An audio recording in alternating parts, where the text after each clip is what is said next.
case of dynamite in my car. It's back when you could buy that stuff. I remember that. I'm an old guy right now. Back then I could get it. And I'd done a lot of stuff with that dynamite. And Sure. I had the blasted caps and everything. And I was down to it. I'd used it all up except for about 6 sticks of it. I had it in the trunk of my car. And me and one of my buddies was down at the local Texaco service station where we hung out when we were kids. And my buddy's nephew came in and he asked me if I had any dynamite left. And I said, yeah. I said, there's 5 or 6 sticks in the trunk of my car. And he said, well, I want it. I said, well, what are you going to do with it? He said, well, my dad wants it. I said, well, tell your dad he can have it, but I'm going to take it to him. I'm not going to give it to you. And the kid wasn't much younger than me. I wouldn't give it to him. I was afraid it'd blow itself up.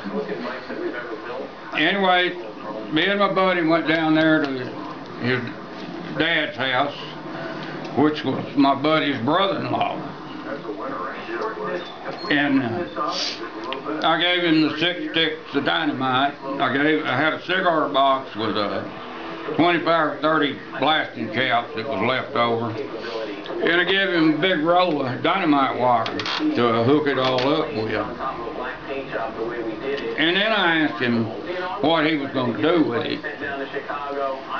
And he said, well, he said, this old cistern here by the back porch of the house, and it was right up against the back porch, cistern. He said, I couldn't have converted this like to this, buried in the ground. This is what a cistern looks like. To my septic tank. A few years ago, he said, I've got the bathroom and the kitchen drains plumb to this cistern. And he said, I have to get it pumped out, you know, once a year. He said it'll fill up and I have to hire somebody to come pump it out. He said, what I want to do is I'm going to tie that dynamite onto this long pole and I'm going to sales that thing down through that poop all the way to the bottom, and I'm going to set that dynamite off. And he said it's going to crack the concrete. And he said then the liquid can soak into the ground and I won't have to get pumped. And I said, yeah, that might work. So he's got this big old long pole and he gets all this dynamite and he bundles it up down on the end of that and gets some baling wire. And I said, wait a minute, you can't do that. He said, can't do what? I said, you don't want to put all that damn dynamite on the end of that stick and stick it down in that crap. And he said, I know all about this dynamite. And I'm leaving part of it out here. But he said, I know what I'm doing. And I said, no, you don't know what you're doing. I said, why don't you do it like this?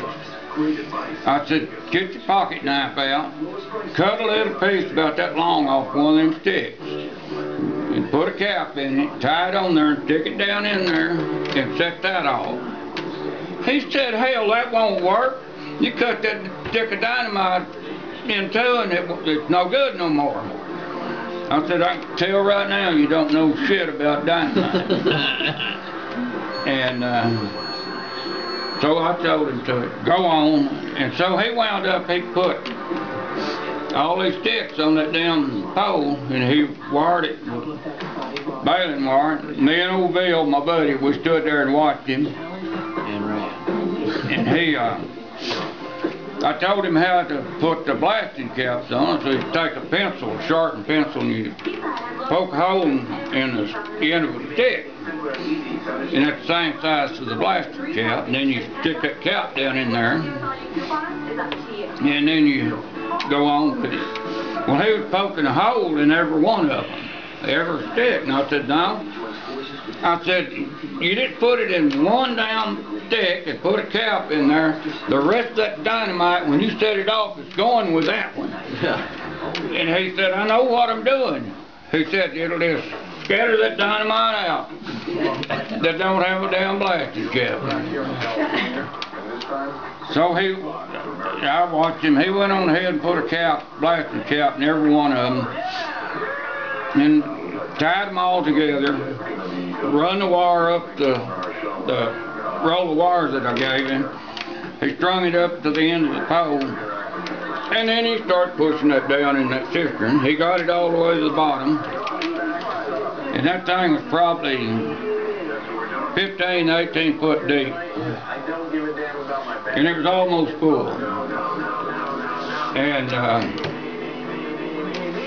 he had his pickup parked, not much further than that chair right there from the top of that cistern. It was a little further, maybe 4 or 5 foot further away. And he had the hood up on it.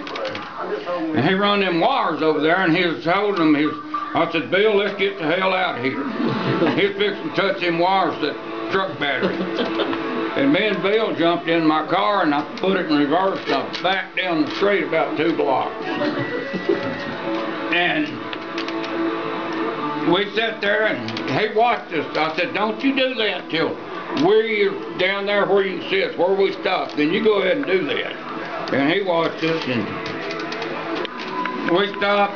Me and old Bill was watching out the windshield. And boy, all of a sudden, the ground shook, and my damn car shook. And we looked, and you never seen nothing like it. That hole in the top of that cistern for let that water bucket down in, it's about that big around, and it was just black.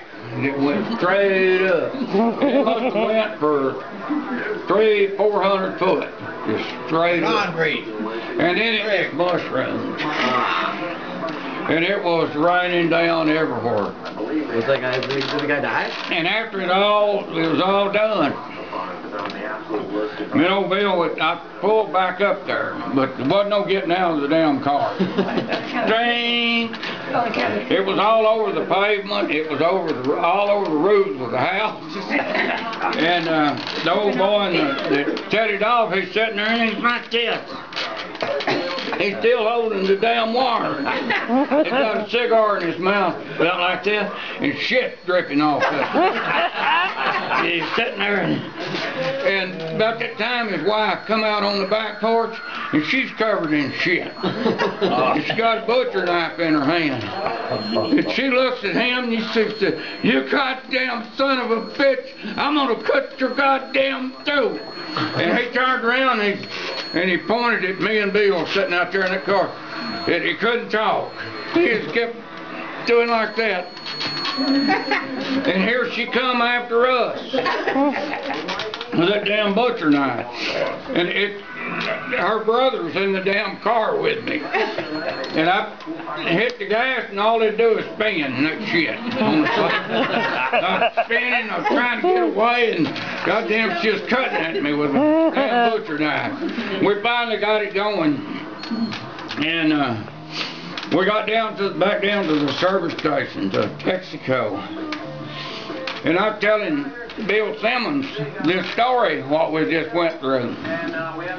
And I said, you wouldn't believe it. He said, man, I heard that shit when he set that off. I said, well, it was. I said, there's 5 or 6 sticks of dynamite down in that septic tank. And he said, goddamn, I was wondering what that was. About that time, police car pulled in. And the cop come in there and said, Ferris, you're under arrest. And old Bill Simmons said, no, I don't think you want to do that. Said, what you need to do is listen, let him tell you about this. And so the chief wanted to hear it, and I told this story to the chief. And he was busting out laughing. He had tears running down his eyes. He said, and of course I told him who it was. He said, "Oh, I know that guy." And I said, anyway, he finally got in the police car and he left. About that time, the nephew that asked me for the dynamite in the first place, he come back in, he drove in. He wasn't there at the house when it happened. He was downtown riding around. But he went home after it happened, and he seen all the damage it done.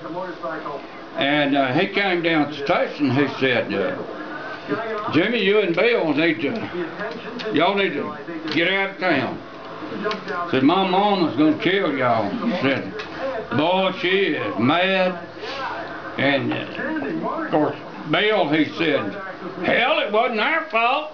Your stupid ass daddy is the one that did it." And they said Jimmy tried to tell him not to do what he was doing. Anyway, that kid said, "Boy, there's shit all over the ceiling in that house." He said Mama was washing dishes at the kitchen sink when he set that shit on. He said Mama was covered in shit. I said, "I saw her." And he said, "But that ain't half of it." He said it blew the shitter plumb out of the bathroom. He said it plumb out in the living room floor. He said there's shit all over the ceiling, there's shit all over the furniture. He said, "We got to move out of that damn house now. We got to buy all new furniture." That's a true story. Good story. How come if he dropped it into the